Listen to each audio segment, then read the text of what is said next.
Hey, everybody. Welcome to the show. Hey, Jeremiah, I'm excited about having the entrepreneurial guru on the show today. So love where we're going to go with this. And our pre-show work was a lot of fun. So excited having you on. Thank you, Anthony. Appreciate it very much so. Thank you. As we look at entrepreneurs and, what it takes to step the big, bold step to go out there and become an entrepreneur, it's scary and all the stuff that goes along with it. Mm. It's fun to watch people go through this and be bold. And I think, having someone like yourself who's a coach and supporting them through this big step is a big deal, huh? Oh, absolutely. It can be absolutely terrifying, but at the same time, extremely rewarding, especially if you have a good group of mentors and people to kind of help you along the way, because it can be a very lonely career or activity, being an entrepreneur, I think, as you're aware of as well. We're often working in our own kind of laboratories by ourselves. And I think that's the more scary aspects of entrepreneurship, but it doesn't have to be that way either. I think that's one of the things that I go through all the time as an entrepreneur. It feels like, I'm supposed to know all the answers. And the truth is, I can't. There's no way possible that I can know all of the answers that are happening. Mhm. And that lonely feeling of being out here alone, was always been tough. And one of the I did, but the best, if I would have known before I did it how great it was going to be, was getting a business, Mm. right? Or I'd owned CDO Group for 20 plus years Wow. at the time, and I had we'd grown great, we had millions of dollars, Mhm. and it kind of was stuck with I was going to be stuck. I was going to be stuck for the rest of my life running this business, and if I ever stopped running, I was Mhm. going to I was like a shark. I had to keep swimming, Right. and All the I had no idea. pressures. All day I've got bad shoulders because I felt like I carried a lot of, and for Atlas. some sense, yeah, Yeah. in some sense I did, right? At some sense, I was good at the business. It Mhm. was great to do it, but I would bring people on, and I didn't know how to grow them, and Mm. I was great at doing construction, Yeah. really great at that, but I wasn't really great at the accounting or the how to run a business or how to grow people Mhm. business, Mhm. right? That's another skill that great entrepreneurs don't get. They're great at their business, but those Correct. other parts about growing business, that's hard. Yeah. Yeah. I think that's I think almost probably if we were to ask 100 entrepreneurs right now, they would say they've probably been through the same thing.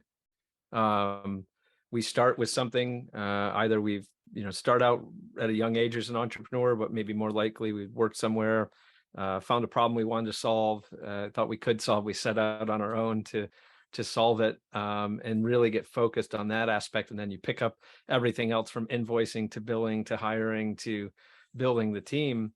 But it's hard to transition that over to other people. It's literally like, probably I would say it's, once a business is up and running and generating revenue, it's probably one of the largest struggles that most entrepreneurs have, because one, I don't think we've really been trained to do that, and we're so focused on getting clients, keeping them happy, keeping them paying, keeping everything running. It requires a different strategic mindset to be able to start to kind of offset and empower people on your team, or bring new people onto the team and empower them to do those parts that maybe we're not the most passionate about or the strongest at, so that we can continue to do the thing that we love to do every day.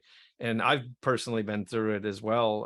It was extremely difficult. Like, you're literally kind of like spinning plates every day and hoping that none of them fall, but you would really secretly, you're struggling, and you would just love to be able to give this one piece to someone and this other piece over here, and if I could just get a little bit more time, I wouldn't be so stressed out. So I do think that delegation or empowering an extremely difficult thing, but sometimes I often refer to it as a high class problem in business as well, because it means we're doing something right from a pure business perspective. So we actually have a business that's running, and now that need is kind of a natural progression of growing a business, at least from my opinion. No, I mean, you're right on, and I think that's the stuff that I look forward to us getting into. I want to go back a little bit. How Mhm, did you, you know, you know, eh, getting into the business that you're in, right, and being able to coach entrepreneurs? mhm. I mean, where did that? How does that start with? How did you get into this to begin with? Sure. Yeah, it's a long, strange journey as one of those, or a strange trip. I forget the band, Grateful Dead or something, right? Um, Yeah. for me, I was kind of, I would say lucky in a sense that my parents were entrepreneurs out of necessity. And my mother was the oldest of 11 children, and my father was the youngest of seven. Due to certain circumstances, neither of them had graduated from high school, but they had a lot of responsibility because early in their marriage, they decided to, before I was born, to adopt and to foster children. And we had a huge family, over 56 foster children over a few decades had been raised in my parents in our home, a little 3 bedroom, 1 bath house in the Wow. in upstate New York in the countryside. And my parents knew that there wasn't a lot of industry. They didn't have, even if there was, they didn't have the degrees to be able to become employed. So out of necessity, my father started a mechanic business fixing cars, and my mother went into the hair salon business as a beautician. And then things started to progress where they decided to buy a multifamily rental property and restore and rehab the whole thing. And there was an outbuilding on that. And all along they're taking us kids along with them to help. And we're kind of learning, and we're like these little sponges, we're maybe 5 or 6 years old at the time when all this started. So for me, it was just, that was a normal way of life. Like, that's all I knew. And early on, just seeing things being built and seeing problems being solved and seeing paying customers come in and out, I just thought it was like the coolest thing ever. And this is before video games. To me, this was like a real life video game. So I thought, wow, this is really neat. One, people are really happy. They like to buy the service. So they like what they're getting. My parents are happy. Their lifestyle's changing as they're building businesses. They're able to help our immediate family, and then to also employ other people and help other people. And honestly, that's, at a young age, I caught the entrepreneurial bug, where some of my other siblings, they didn't catch the same thing. But I just saw it as a, wow, you can solve problems for people and then you get paid for that. That's the literal thing that caught my attention as a little kid. And then in high school, I started my own lawn care business, as many of us do. We find a business, paper route, lawn care business, something like that, painting houses, whatever it may be. And I learned some lessons there that I didn't quite realize until later in life. But just being able to service clients, have a recurring business model where the clients come back every week, they're paying you. And I just caught that bug at a very, very young age. And then it translated into starting a business in college, where we had built the first, this was during the dot-com boom in the late 90s, mid to late 90s. We were invited to build the very first website for the National Soccer Hall of Fame from our dorm room. Just some young kids that were at the right place at the right time, solving problems for people when the market, really wanted it. And that translated in doing some work for Pfizer Pharmaceuticals, doing some advertisements for one of their allergy drugs, building online banners and so forth. And we ended up selling the company. And it's just that I've always been in that entrepreneurial problem solving space since I was a little kid. And I really have to thank my parents for taking such a large risk, but then also involving us and not keeping us away from it. Because just being around it at that age and looking and watching, I remember just thinking, like, this is what I want to do for like everything, every minute, every day, the rest of my life. And then You know, obviously decades go by, and you end up doing more and more and more of it. So I would say it's a passion for me, not only running business, but helping others get their businesses going too. I think that's a big deal, right? It's seeing, Mhm. the learning of running a business, that it's okay, that you're gonna go out there and take a risk. Yeah. And the necessity kind of kicks you in the butt a little bit, right? Gives you a little bit of a, I always say that just about everything I ever did, I was driven by fear of being Yeah. broke, It's a you know. it's a benevolent or not benevolent motivator. It was great. One of my first, that lawn care business as a kid was great. The Yeah. car washing, tailing business was great, and the motivator was, that as I moved out of the house, rent. like, okay, I Yeah, get time to get up yeah, a little earlier and got out there and knocked on a few more doors. And, the painting absolutely. company, it was great. And then learning all that stuff you talked about, you know, I think this is a great spot to start into starting to look at, all right, I'm a young person, or here, I'm an old person, I'm a person, and I want to go become an entrepreneur, Mhm. right? I decide I'm tired of working for somebody. I want to take things on myself. I want to go do that. What's ground zero? When we're talking to an Sure. entrepreneur and you're backing them, what's ground, where do we want to start? Yeah, I think I could share. I think maybe the best way is just I can share from my own experience. I mean, I really think that's probably the only way I can really give true advice on this is that even though I had companies in high school, we had it in college, we sold it. I thought this is cool, but I hadn't had any corporate experience. I thought, I'm going to go into big corporate, and that's where it's really at. So I went into corporate. I got a great job, was very thankful, was flying all over the country. It was the early days of the CRM business before Salesforce.com, which many listeners are probably very aware of. Huge company now. But before that, there was a company called Siebel CRM, started by a gentleman in 1993, Tom Siebel. And it was in 1999 when I started implementing their product. It was the fastest growing company in the United States history at that point, according to an article that I read recently. And I didn't know that at the time. I was just blinders on working and thought this is going to be great. I quickly realized I'm not sure I like all the politics and all of the kind of inside of corporate life. My experiences in entrepreneurship were I had a lot more freedom. I felt better, and I had really wanted to go back and be an entrepreneur again. So kind of starting at that point, um, kind of a guilty admission here is I was doing very well at a corporate job. I was pretty much kind of fired or let go. I later realized it's because they were looking to sell the company. At the time, I thought, oh my gosh, I did something terribly wrong. But they ended up selling the business, and I just bought my first home. And I thought, oh my gosh, I'm in my 20s. I have this huge responsibility. Literally 3 months prior, I just bought this house, and I had to make the payments. So my mindset was, what can I provide? What problem can I solve for what market? And do I have the ability to reach these people with some consistency, be it advertising, my personal network, or whatever it may be? So my mindset always kind of goes back to the training I got from kind of mentoring and apprenticeship with my father business, where everything starts with someone else, not me. Someone, the customer, says, I got a problem and I want to pay someone to solve that for me. Either a problem for something to be fixed, or I want to buy something to gain, something that I want. So I always look at things from that kind of lens, in that what's the problem, and is the market willing to, in general, to pay or to buy that thing? That's number one, because I really look at two things. And then the second thing is, do they want to buy it from me? Or are they saying, like, no way, I don't like what you have to offer. This is terrible. It's too much. I don't believe you. You don't have enough credibility, whatever it may be.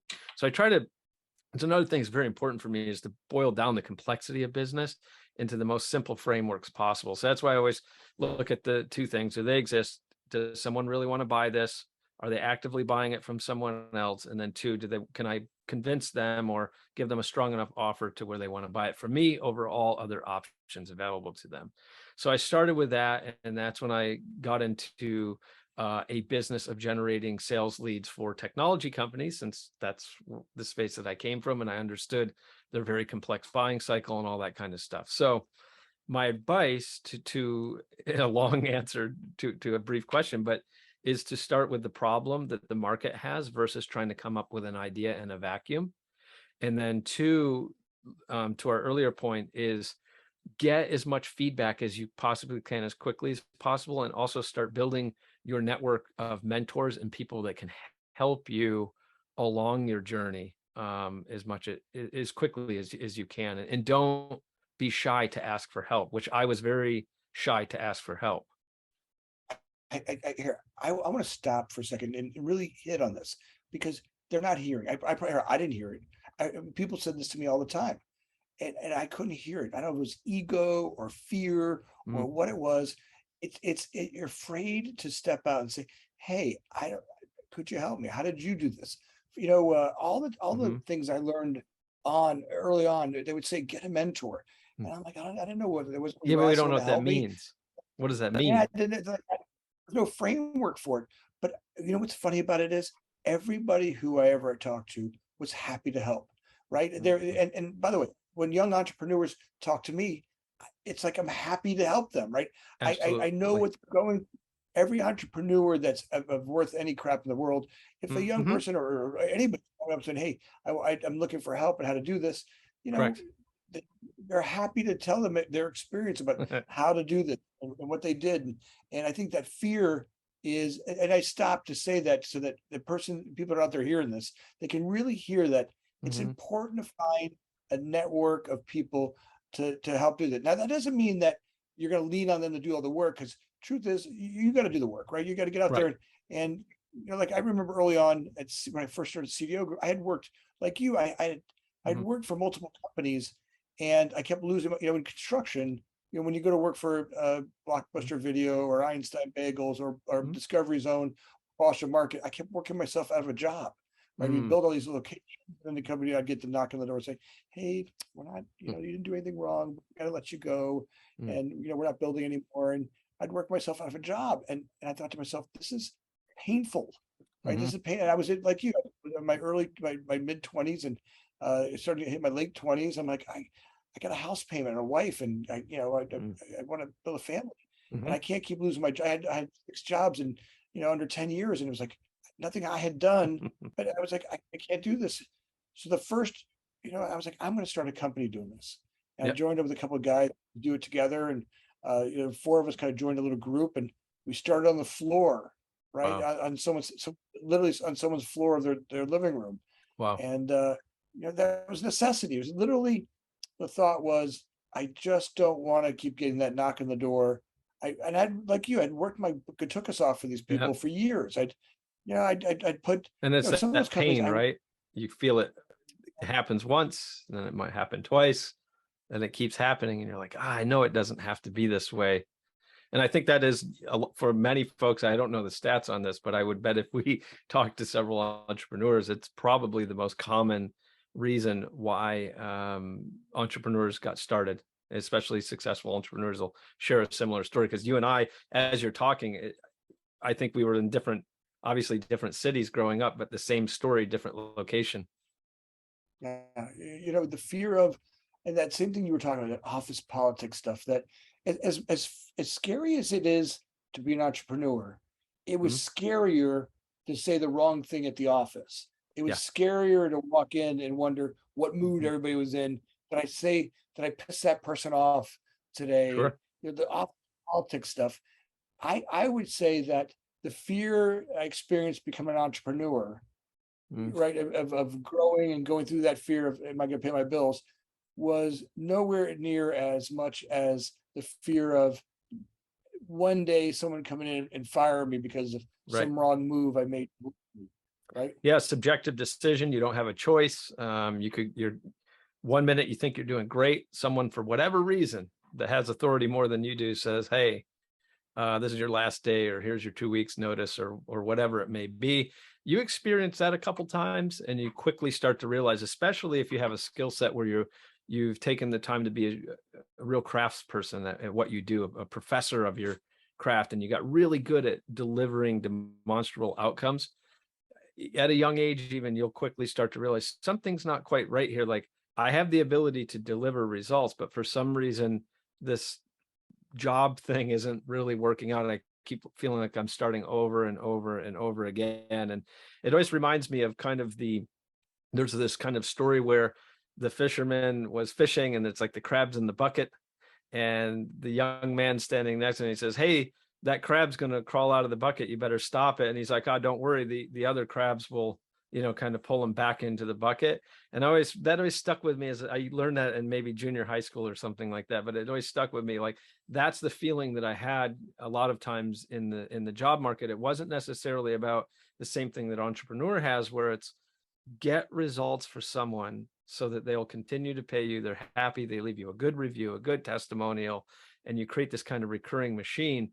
The corporate world's a little bit of a different game, or at least it can be in my experience, in that it's not just that. It's also about how do all these people see you? How do you fit into the overall ecosystem? It's more political.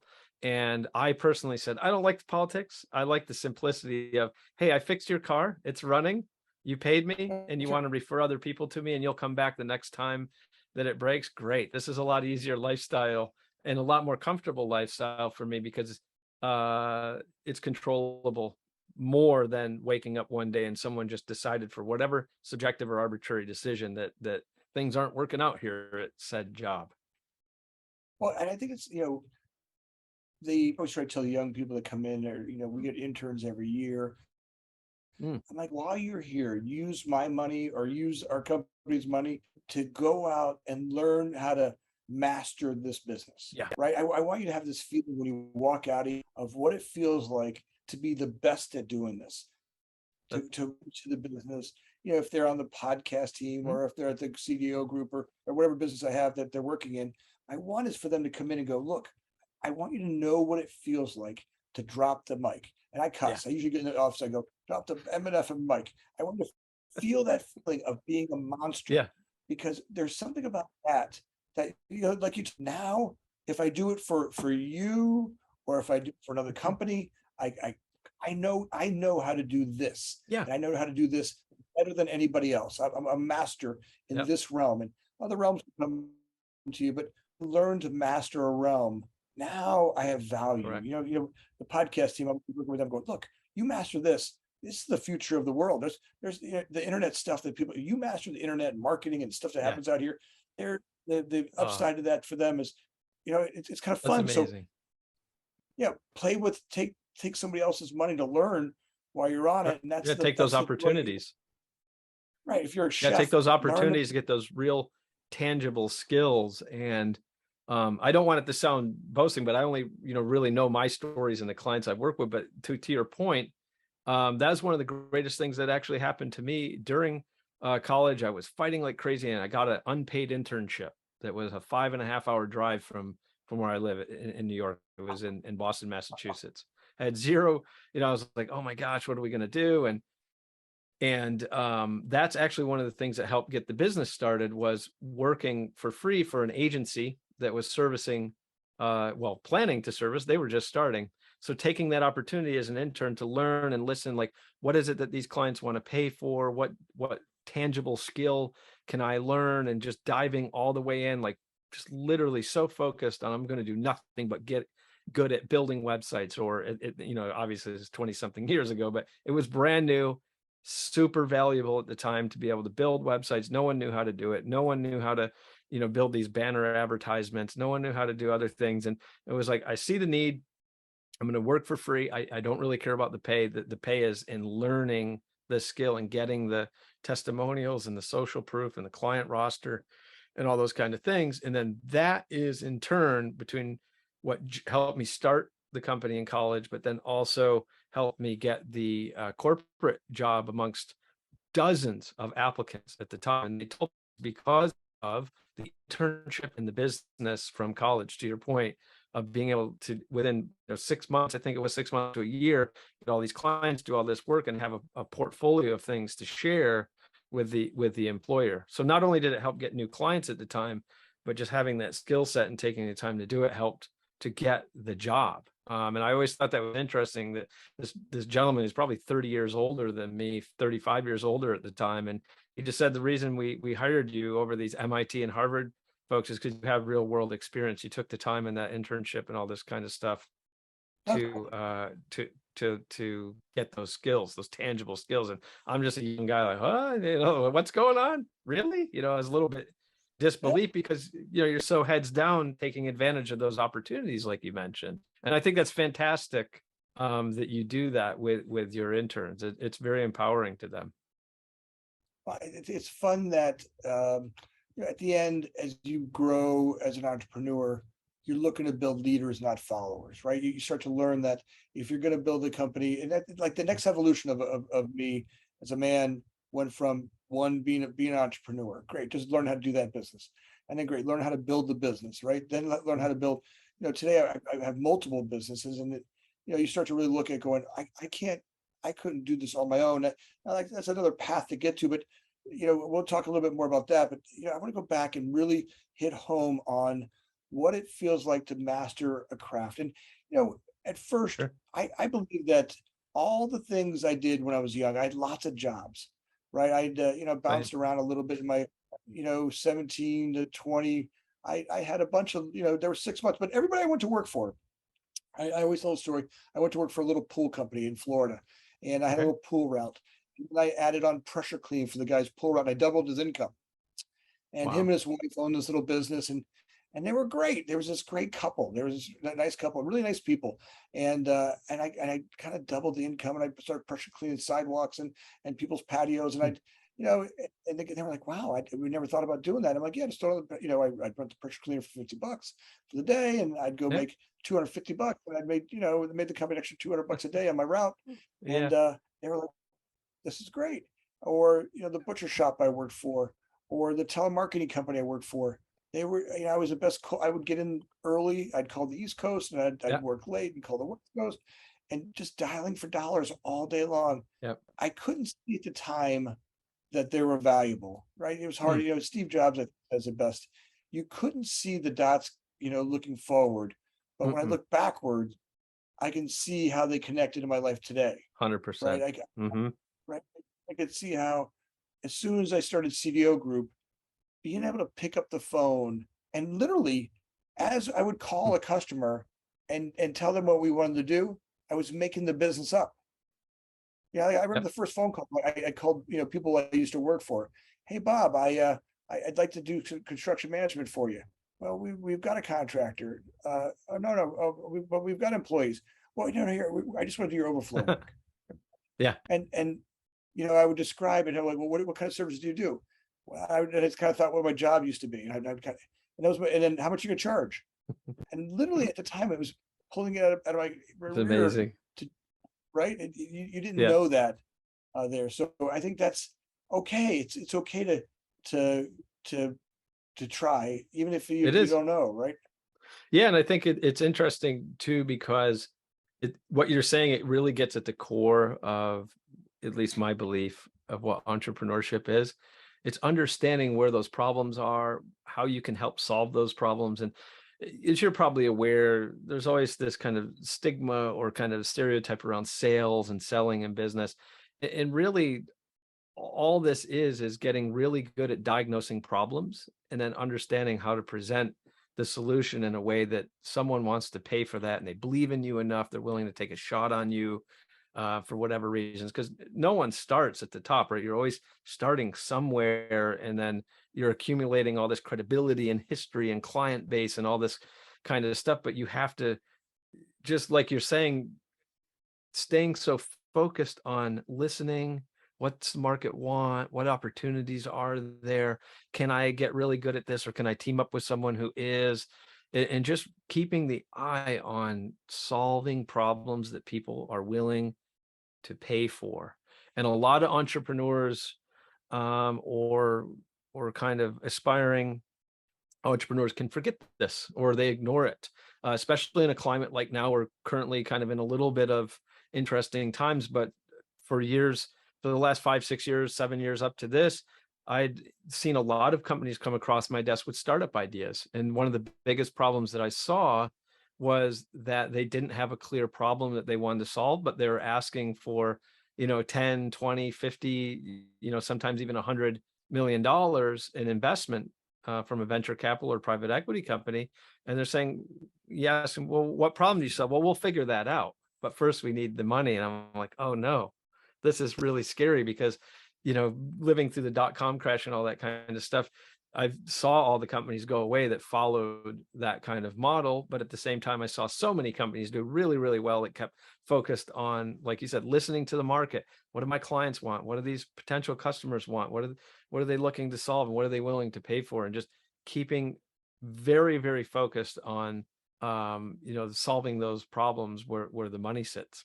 And I think that's really, really cool.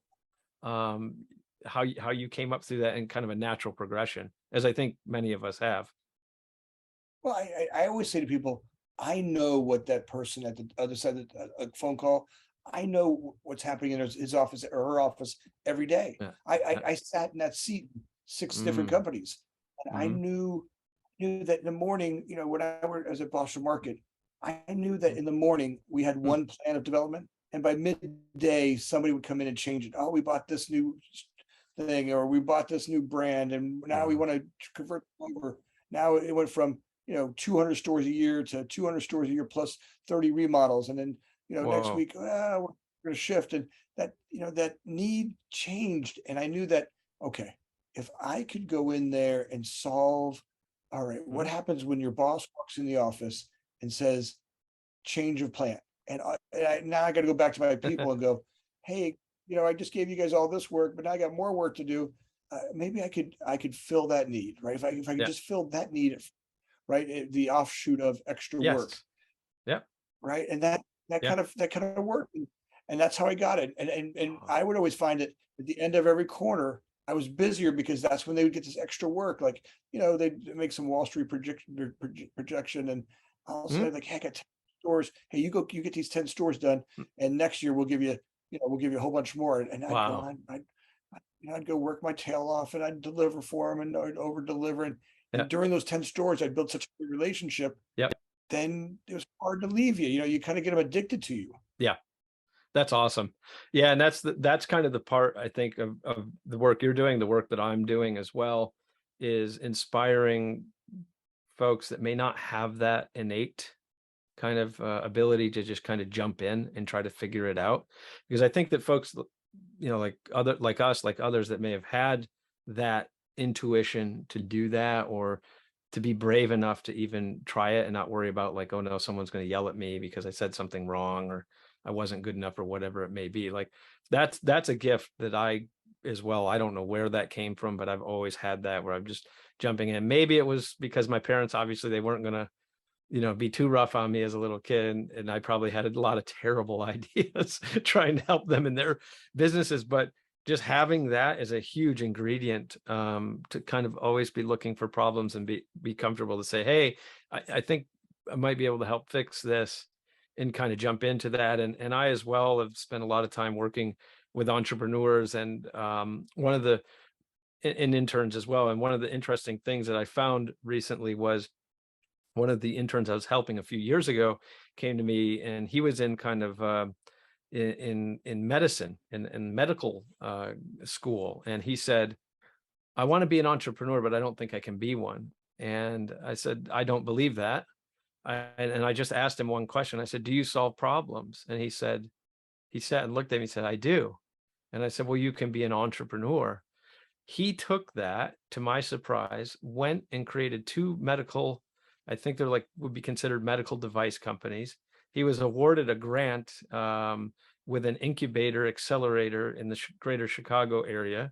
He took that and invented a very, like a problem. One of them solves the problem where folks will be injured and have very large wounds that can't be healed or repaired. He created a medical sponge type system. I'm probably tearing this apart really bad, but basically fixes a really big problem. Then another problem that monitors like adherence to very life-saving medications and things like this. And he called me. And I just said, this is absolutely amazing where you started and where you came to. And he said that a lot of it that gave him the courage to even try that was just the conversations that we'd have around problem solving and framing what kind of what an entrepreneur is. And he gets all the credit for this because he went and built a team and took all this stuff and applied to all these venture firms and incubators and accelerators and all this stuff. But that, of everything that I do, I can honestly say gave me personally the most reward was seeing him get on his own way, to get his own wings in entrepreneurship. And that I can do that all. I would love it if just planting those seeds and doing that kind of stuff all day long for people. It's so cool. My I think that's where the evolution of us goes, right? You start off, okay, I need to do this for me, right? I need to pay my bills. I would tell Right. you that my early I was a little selfish, right? And I don't mean selfish in a bad way, but Mm, I was just about me, pay my bills, my bills. Oh my yep. God, I need money. I got a new car payment. Yeah, I'm And in then trouble. you start realizing, right? If I can change that a little bit, if I Mm, started helping others, like my customers, if I solved that big problem for them, mm, right? If I was able to, the person that hired me, if I was, my line with them is, when they call me up and ask me, hey, can you do this for me? I'm like, absolutely. Look, my job is to take things off your desk. Mhm, If I can take things off your desk and make your life better, mhm, I've got a great business, right? If I'm supporting now, how do you monetize that? How do you organize all that? Right. mhm, That's a piece to talk about next is that as we grow, as we have the idea, right? For me, it's always about expand and organize. Expand and mhm. organize, right? And right between those two things, I always find a little bit of hecticness, right? Yes. Sometimes even scare Yeah, the crap out of myself, even sometimes totally. even little disaster, right? Sure. As but and today I know it's a good sign. Today I know that when something goes wrong, it's actually a good sign, right? Because Yeah. now I have organized, I've grown, right? Mhm. Building a new team or you're trying something new on, it Right. doesn't, when you're young and you're broke, it doesn't feel that way. You're like, what the hell? It's falling Ugh, apart. And the world, yeah, I'm in trouble. and Yeah. right. How am I gonna pay my And maybe rent? How am I gonna pay my mortgage? How am I gonna eat? Right? and and and it's true when you're there, right? At first, Yeah, that's right. 'Cause losing a month when I was month to month, hand to mouth every day, that was there. Today, I've got a little bit more room. I sure. say what's good is I've got a lot more line to reel out to Yeah, catch a big fish. yeah. It wasn't always that way. Those early Yeah, it's days, kinda dug it up was some you dug up some memories for me. Some old memories became very real here in the last couple of seconds, but, yeah, to that point, I mean, I think I'd like to touch on that just a little bit because that's an important point. Like, we live in an interesting time where entrepreneurship like, I think when we were kids, entrepreneurship was not a cool thing. It wasn't televised like Shark Tank and all these different shows and all these kind of things. It was always said, hey, most businesses fail, 1 out of 10 only make it, 9 out of 10 fail and just get a good job and be a lawyer, a doctor, or whatever. Go to school, be secure, and all this kind of stuff. Well, one, I don't know about that. I love entrepreneurship. Like it was just going against where my natural kind of gravitation was. But nowadays it's kind of a different world where talking to a few of my friends, and one of them is a legitimate billionaire. He started several companies, and he said, when I started my company in the late 80s, early 90s, there was really no such thing as venture capital. You didn't go get a loan and get your salary taken care of and get nice office space with all this equipment and all this stuff. He's like, I was literally like cashing out credit cards. I was taking loans from friends and family. I had check. yeah. Yeah. Yeah. Like just literally, and I don't like his model. I'm like thinking when he was talking to me, I was like, I can't be you. So I think to that point is we have to find out where we really sit in entrepreneurship. Some of us are maybe okay with doing that kind of model where you're really on the edge every second and you don't know where the next dollar is going to come from. But then others may say, I have more responsibility, so I do need to go get a little bit of funding just to take care of the kind of baseline, kind of living expenses and so forth, so that I can comfortably build this company without literally getting it off the ground and then being like, well, I got to go take a job because I don't have any runway here, to kind of get the company going. So entrepreneurship can be really great. It can also be very scary, but I think we have to understand like, where is it that we are? Do we have enough money saved up where we feel comfortable with a little bit of time to start this business? Do we have access to where we can get cash flow in the business pretty quickly? Like just taking some of those basics into account. But I think we do live in a great time of entrepreneurship where and this could change, there are opportunities currently for getting things like funding for ideas and so forth, or you can do what's traditionally called bootstrapping, where you don't take any funding because you have the ability to generate cash flowing clients pretty quickly. So I think that's kind of an important thing in entrepreneurship is I think you and I both kind of went into it head over heels with we got to make this happen or else. But I think everyone needs to answer that question for themselves. Really, are you comfortable? Do you naturally gravitate toward that, or should you take a different kind of model where you start with this what we consider like a side hustle and then graduate into it? It's really, I'm not a big fan of the kind of broad stroke kind of things when it comes to entrepreneurship. I think it's really something that everyone has to decide for themselves, right? Because we all have different responsibilities, risk tolerance, and all that kind of stuff. Absolutely. It is not for jumping in full fledged and going at it. is not everybody's cup of tea. Mm, I would say for me, it was great that I was young. I didn't have mhm. a lot of bills or responsibilities. I hadn't Yeah. had my first kid yet. I was Mhm. married, and at the time, my wife was had a job, and so we could, it was a little bit easier economically, but it's still, it was still month to month, Mm, and some of that is, I think it's healthy. I even as we grow and as big as we get as a company, mm, people all the time come to me and go, "Hey, do you want to, banks ask me all the time if I want to borrow money."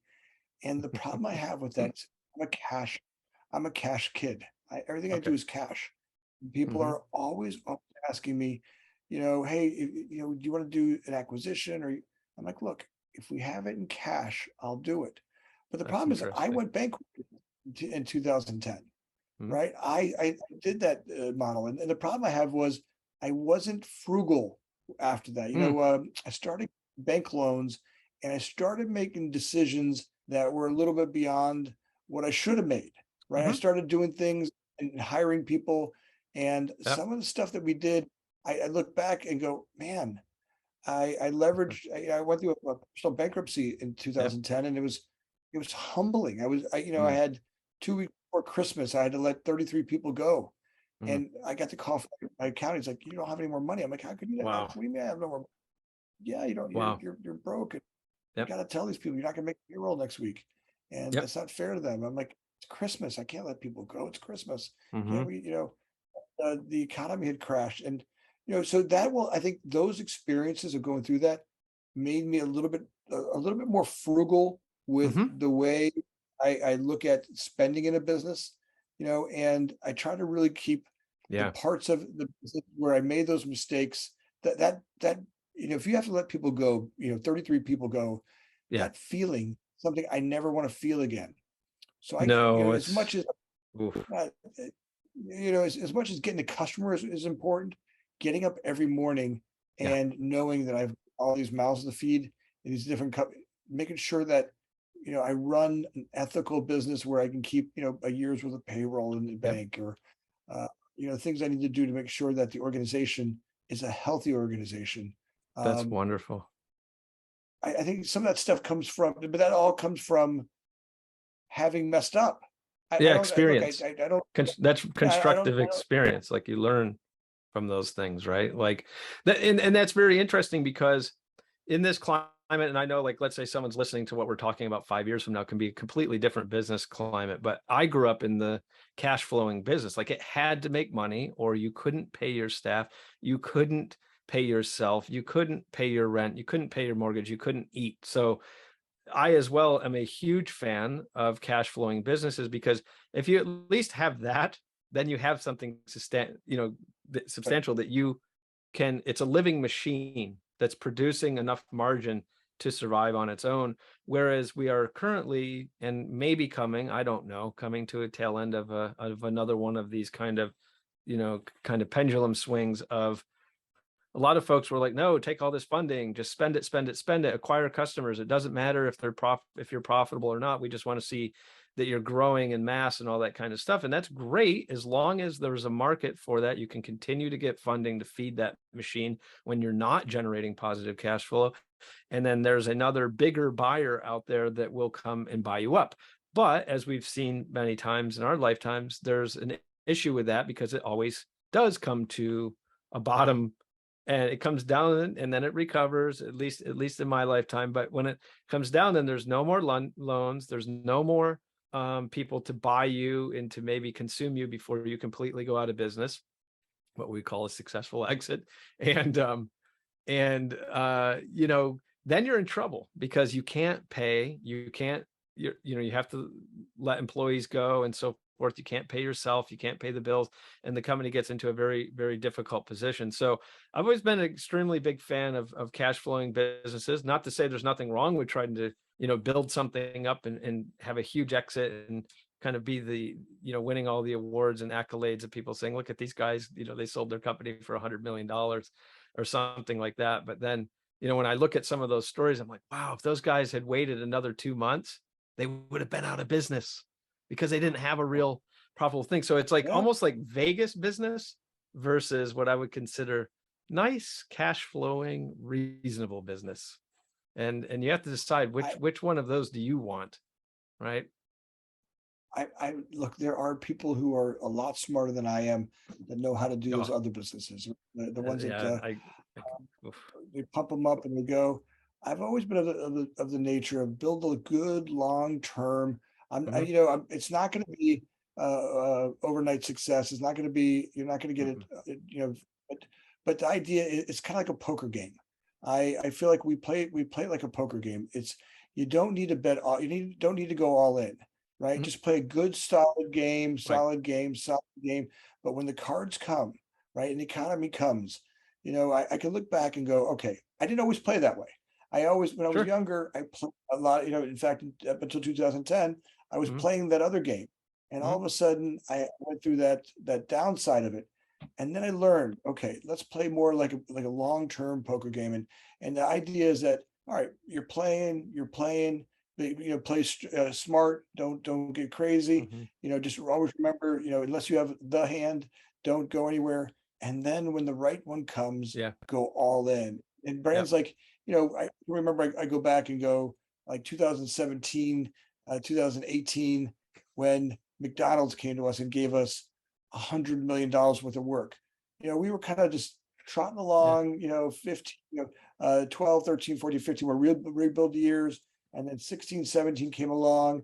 And then it was just very solid.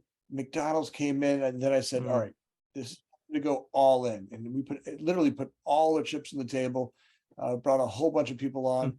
But mhm, the other part about that is, and I think this is a part to talk about, is what about the entrepreneur themselves?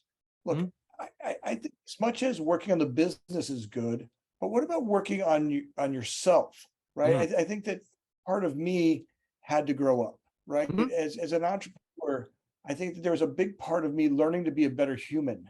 That mm, the work I did on Anthony, the better the business did, right? mhm, From the way I lived, the way that I took care of myself, the way those behaviors, the yeah, entrepreneur themselves, right? Their integrity, I believe, comes out in their business. yes, And the more work that we do on ourselves, the fears, the anxieties, the what I always tell people, this big red bag of crap I carry around in life, this shame, guilt, fear yeah, stuff. I had to work on that, right? And yep, that took a different group of people, right? There's a sure, team. I tell people, I've got a whole group of people around me, medically, mentally, business wise, that all work on Anthony, the human, to help mhm, work on these businesses that we have. Right. So yeah, I think that's a big part to talk. yeah, that's huge. And how many hours do we have? Because this is a very important topic. I think that, we talked about at the beginning here that entrepreneurship can be a very lonely place. It's very stressful. You have a lot of responsibility that maybe people that have, kind of, you're on a salary or something like that, and things are kind of just moving along. When you're an entrepreneur, you don't really have that. There's so much pressure. And unless we have training, help, support in those spaces, um, we're just kind of taking things as they come, and we're not prepared. And I've seen a lot of entrepreneurs kind of get chewed up from this because it starts to impact the human side of us, the relationships, our physical health, our mental health, these kind of things. So yes, I agree that if we're not running well ourselves, it's very difficult to run a really good business. And I've been pleasantly surprised. I've actually visited a few what would be considered a business incubator, where several companies start up inside of let's say, a singular Yeah. location, and they're starting to give this kind of support. Where in the past it was kind of like, make this work, or you're going out of business, and it's this thing that just grinds us up and throws us away. Whereas now it's kind of like, hey, is everything okay? Let's make sure everything, you have someone to talk to. There's a support team here. There's a group. It's okay to, again, ask for help, not just, hey, how do I make this sale, or how do I handle this particular business situation, but how, I'm feeling this way. I'm having, let's say, a panic attack or anxiety or whatever it may be. And you can get help with that, knowing that you shouldn't be ashamed, or feel bad about that. And that's one positive thing that I've seen in the last, I would say, five years Yeah. or so, that's become more commonplace. And over here, you can't see it, but I have a plethora of books in a bookshelf on kind of general kind of mindset frameworks on resilience and how to handle things, and just to kind of have a place of being. But yeah, entrepreneurship, that's kind of the downside that's not talked about a lot, is the sincere pressure that on either we put on ourselves or the outside world is kind of putting on us to kind of succeed all the time, go, go, go, go, go. And I'm very, very happy that it is acceptable now to get help and to have a good support group, and to kind of keep yourself in a place of good, very good well-being, so that your engine is running well. Going back to my dad's mechanic story, if your engine's running great, you can do a lot of things. If it's not, not only you can suffer, but your entire family and all your friendships and things like that can kind of really get in trouble, from my experience. So it's a very good Absolutely. point. Keep the body, the mind, body, spirit well, and then the rest of it. I mean, not that being an entrepreneur is easy, and I'm not trying to Mm. scare people away with that, because working at corporate isn't easy, right? And No. working at corporate environment isn't easy. Look, and people want this work-life balance. It's great. Yeah, you're not going to get it. Look, and if you're working, and when I think that sounds great to write in a book, work-life balance and the four quadrants of life. I love it, but when work is happening, you're working, and when Yeah. life is happening, you're living. And you try to find try to be in those moments completely. When I'm at work, I try to be completely at work, right? And I Mm. mean, look at my distractions. Look at the distractions I have at the office. Do I bring how many people do you know that are in here? I'm in this podcast and my phone went off. It actually Yeah. interrupted my podcast by distracting me to go in there. How many places in my day does that happen? How much can I Mhm. focus on the business itself? So if I Yeah. were to go back in and go, "All right, have a great idea, right? I can come up with the idea that you're talking about, the finding the solution for the customer, Yeah. right? And then having them go to that next step and start to become an entrepreneur. What are those steps? Let's start talking about how to organize taking the big leap, right? Now you have the idea, you've got the problem you want to solve, Hmm. right? You're talking a little bit about that. Now you're going to get the chutzpah to go do it. What do I Sure. do on Monday morning? What do I do on Monday morning Mhm. to start my new deal? What am I Yeah. doing at 8 a.m. on Monday morning? Yeah, that's a really good question. And I will answer from kind of my clients and my perspective on that one.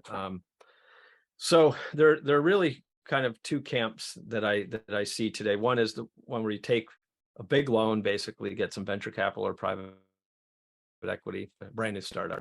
And that gives you the ability to then, you can pay salaries and do those kind of things. So it's almost not that much different than if you were working for a company where you're getting a paycheck every 2 weeks. Now, in my world, I had done things that particular way. I'd done it where it was, we need to get a client that will pay us as soon as possible and do it profitably and do it over and over so that we can grow and scale the business. Then we can take on more people to help us. We can grow our team. And I've done, most of my personal businesses have been grown that way, where it starts with something. And the reason that I say that I like that is because that's where I think fear and objectivity of it is extremely powerful, because you either figure it out or you don't, so that you don't go a very long period of time saying, oh, I got this great idea, it's going to be awesome, it's going to be amazing. Year goes by, we're not on this round rock for that long in the grand scheme of things. So I want to quickly find out as fast as possible, will people pay for this thing, this solution? Can we do it profitably? Is there at least one advertising and or new client lead generation source that we can utilize predictably? And then, starting in your question, starting that Monday, it is, okay, do we have the thing? Can we quickly get in front of people as fast as possible to say, hey, I have this solution to this problem that I'm pretty sure you have and you want to solve. Do you want it from me or not? And the quicker that you can figure that out, the better off you'll be. And the minute that you do figure it out, that means you have a client. Once you have a client, then you have responsibility to deliver on the thing that you said you could deliver to the client.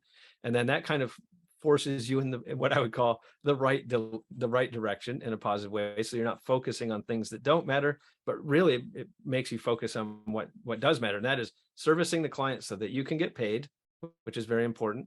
And then that you can improve your processes so that you can become more profitable over time, and that you can hire more people. So for me, it's really, I have a framework here sitting on my wall, and it really comes down to the three things, which is getting leads from the people that are most predisposed to want to buy the solution I have, getting them to convert, getting them to buy from me.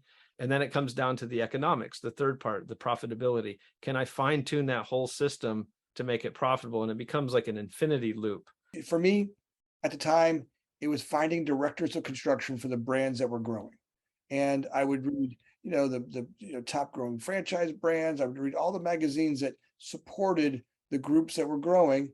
And then I would hunt the people down that ran those departments and just say, all right, hey, my name's Anthony. And literally every time I would call, it would go through that. And then I'd follow up with an email. And then I'd, once I got their email and talking to them, hey, just want to check in, and I would then kind of create the drip campaign and stuff that, for me, my business was about being there when their boss walked in, right? So that as soon as their boss walked in and said, hey, I got 10 more projects. Hey, did they remember Anthony, that guy who called? Did I, communicate away with him in a way that was pleasant? And so just finding that system for me was really important. And but then you the also magazine. you led with a helping hand as well.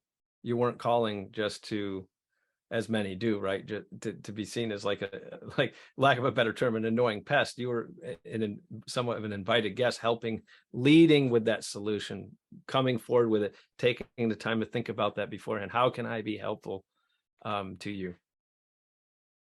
It's great, and starting that and spending most of the time there, and then all the brochure stuff came in. Our first brochures were literally Word documents, and like a little word flyer, That's and awesome. then we got our first big accounts. I remember were Einstein Bagels. They gave me like 30 projects, and then Amazing. and then we get this project for Red Lobster, and that was amazing, right? There was time to be able to get those and I remember the first time Red Lobster, there was three of us in this little office, and we had a dining room table. One worked on one end, one worked on the other end, and one of us worked on the garbage can.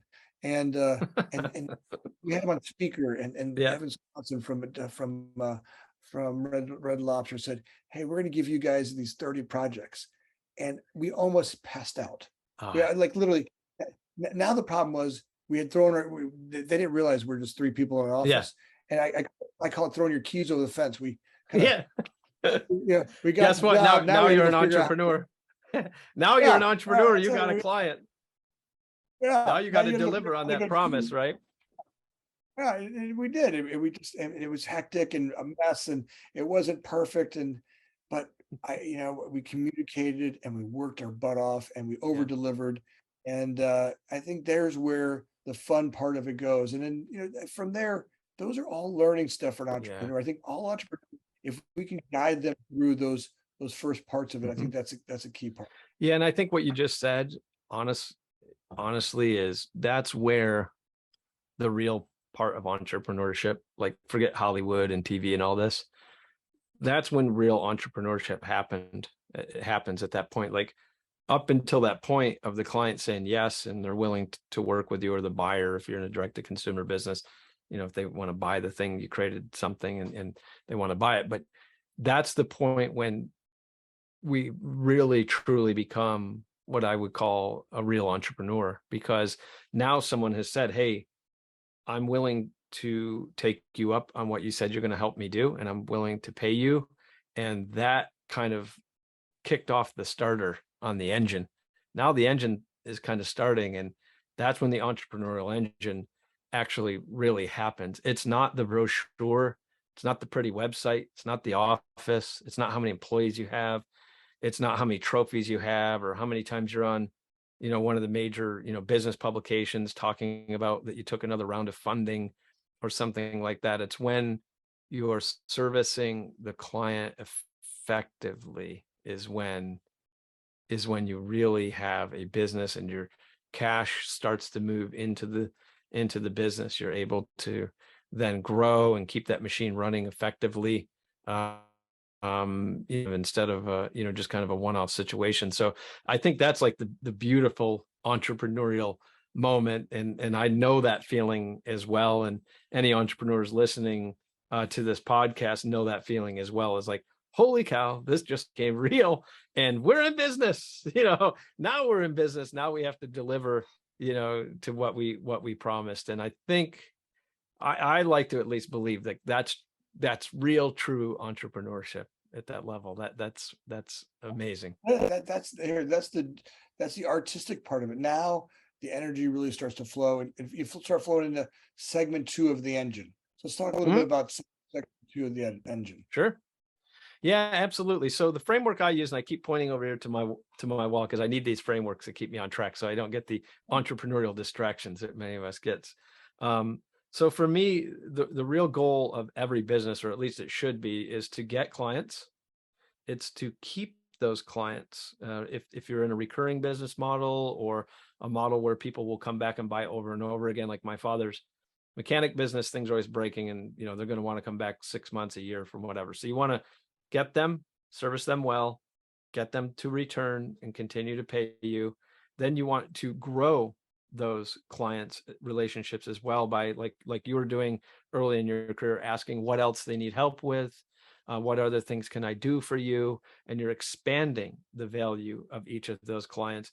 And then you want to overwhelm them so much with the quality of what you're doing, so that those, what I would consider your best clients, through a structured process, become referrals to attract other people just like them into your business. So getting them, keeping them, growing them, and then multiplying them through referral is the framework that I always stick to, at least to get that initial entrepreneurial business engine started. And then, like I'd mentioned before, after that, it becomes, you don't know how big of a market is this going to be, how feverish of a market is it going to be, how small of a market is it going to be. Those are the things that come later. But if you don't have that core piece in place, the whole thing could literally just fall apart, and then you are all of a sudden not an entrepreneur anymore. It's always hard. I tell our folks all the time, once you get a customer, it's always better to keep that customer and grow that customer than it is to get a new customer, right? Yes. So at first you learn how to get a customer, then your goal is to keep the customer, right? If I can keep, the longer I can keep them, or keep that customer and that brand, and the more work I can do for that same brand, the better it is, because I can keep putting them in the top, but if they keep falling out of the bottom, it's not helping, right? No. At some point you just exhaust yourself, and Absolutely, then and everything falls apart. Yep. how do I grow them and get more profitable becomes the steps inside of that. Now, I think it's important that as you start to grow as an entrepreneur, the other things that really start to happen are, when does a business start to outgrow its original entrepreneur, right? I think this is a big one to talk about, because I've, when I literally, CDO Group for me outgrew me, right? It became to a point where my skill set, I didn't have the skills to go any further than I had. And I was doing great, but I wanted to go more. Now, the problem was I had to be willing to be vulnerable and say, I don't know what I'm doing. That's a fantastic point. It's scary because, look, your ego got you where you are. You're doing okay. Now I'd like to go somewhere bigger and different, but I don't know how to do that yet. Right. We start bringing in I started bringing some business coaches in, and there became a whole nother, I tell a story all the time about the woman who was my business coach, and she comes to my office one day, she goes, hey, goes, today, and she was kind of a big woman. She was always excited. Today, we're gonna lock your door. Like, okay, great. I'm gonna be in my office. We're gonna lock the door, and I'm focused today. People won't distract me. She goes, no. You're gonna stay on this side of the door and not distract them. Oh, wow. What? Yeah. She goes, He goes, you're the king of hiring these great people, and then you walk out there and you take all their oxygen because your Uh, ego, something you're doing, you're not realizing this. And she just called me out, and I didn't see it. wow. I couldn't, Yeah. right? I didn't see it. It was humbling, Yeah. right? I now to sit there and be vulnerable was tough. I literally sat there and I was thinking about how could this be right? Okay, Mm. got it. And then I started looking at it, going, all right, I could be the bottleneck that because I keep walking out there and showing the S on my chest, how great Yeah. I am, how Yeah. that could be affecting the ability for people to take on more responsibility and grow. Sure. And it was humbling. And but the It best is. thing that's ever happened, right? All of a sudden I realized, look what happened once we changed that. Yeah. That's really interesting. And I think that's great. I remember I was probably 22 years old at the time working that first job that I'd mentioned earlier out of college. And the CEO was the founding CEO, started the business and got it off the ground. And he said that when we started the company, he was very self-aware. So I think self-awareness and being vulnerable is very, very big if you want to scale. Like that's the number one question. Do you want to just stay where you are and running it and be an operational, active entrepreneur, CEO, founder? That's one thing. But if you want to scale, then it does mean building that kind of team of superheroes that can go do the things that need to be done to run the company. And this particular CEO founder said, all right, everybody, in front of about 450 people at our all company conference, we're going to be bringing in a new CEO because I need to pass the baton. I'm great at getting a company off the ground and getting it running, but I am not what I would call an operational CEO for running a larger business. So I'm going to gracefully pass the baton to this new person, whoever that may be. And I just want to let everyone know, but I'm still here. It's just we need to evolve and we need to have this different person. So for me, that was a lesson in self-awareness and massive vulnerability in front of everyone. And I think that's ultimately what it comes down to, is making that decision of, well, do I want to continue running this thing for the rest of my life because I love it and it's just part of who I am, and I couldn't see myself not being the day-to-day person. But if I want to move out, the entrepreneurs that I've worked with have consciously said, okay, it's time to start working toward understanding where are my strengths, where are my passions, how do I help this company grow, and then where are the parts that need to be filled by someone else because I don't have the superpower in those places. And it is one of the more difficult things that I think a company that has any level of growth or sustainability goes through with scale. And there are levels of businesses, right? Like you're getting off the ground, you're really scrappy, you don't have a lot of standard operating procedures or any kind of real operation. There's a lot of fun. You're taking on clients, you're generating cash flow and doing all these kind of things. But then you start to formalize things, and then the business is kind of like going up a set of stairs and it's changing. And the management style needs to change, and the strengths of the management team need to change. So I think like anything else,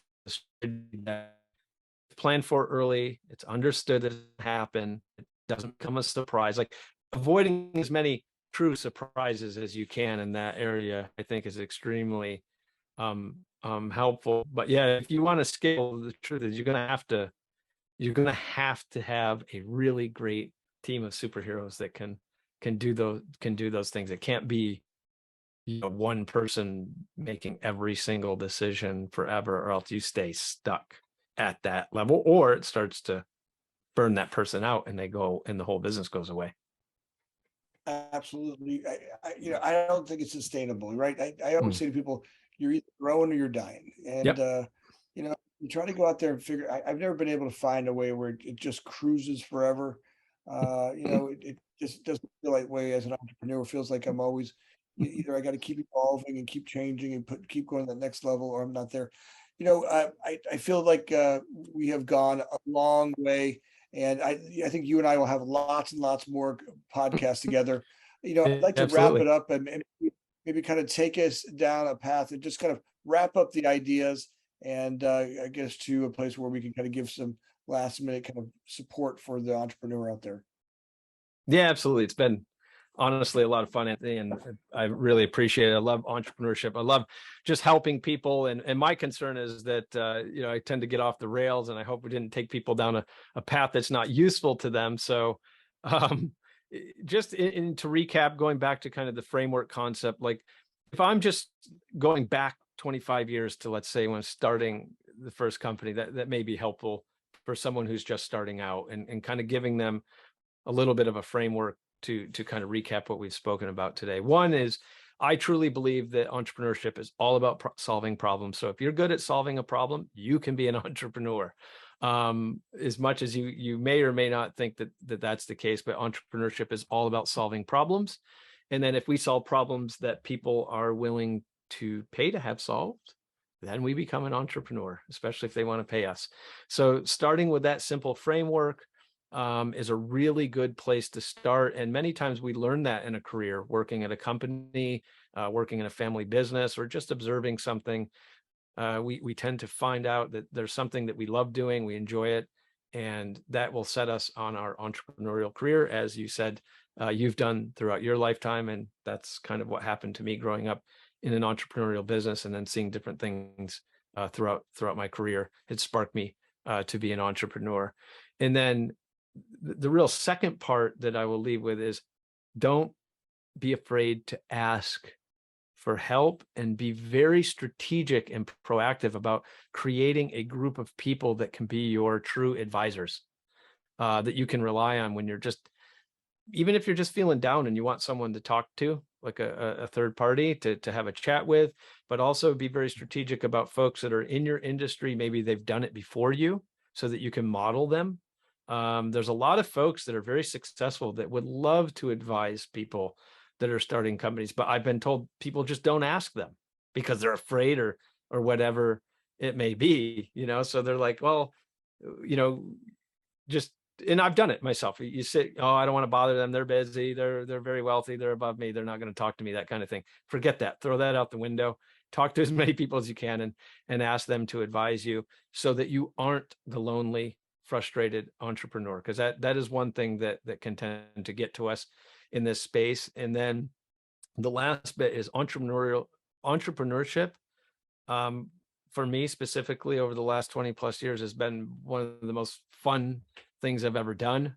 I love it. I don't see myself ever doing anything else. And to that point about advisory, I'm here as much as I humanly possibly can help other people in their entrepreneurial journey, to help them in any way I can. And I don't mean that in a pure, business capitalistic way. I spend a lot of time helping new entrepreneurs get off the ground. I help interns. I'm part of many programs. So I'm here to help.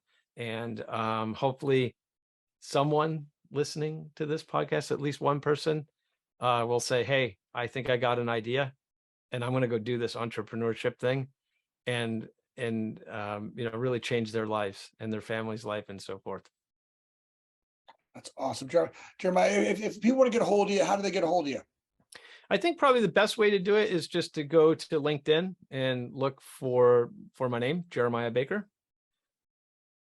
And we can connect Awesome. there, and they have all the fun chat tools and all that kind of stuff built in for us. Well, Jeremiah, I got to tell you, I love this podcast. It's a lot of fun for me. Talking about that entrepreneur experience is great. And I look forward to having you on many, many more times to continue talking about the growth of this and the ideas here. So thanks for being on there. Thank you, Anthony. Thank you, guys. Thank you. Guests, thanks for sticking along with us. If you liked our podcast, please take a second and just say, hit the subscribe button down below. If you really liked it, make sure you hit the bell. It makes a big difference when we see that, and knowing that we're hitting it. If you have any questions or comments, please put them down below. We'll make sure we answer those for you. And thanks for joining us today. Thanks for joining us. My name is Anthony Amunategui, always looking for people to bring insight into the industry, finding ways to inspire people to have amazing careers in the development world. If you liked our podcast, make sure you hit the subscribe button down below. If you really liked our podcast, make sure you hit the little bell. Thanks again for listening. Please share it with your friends.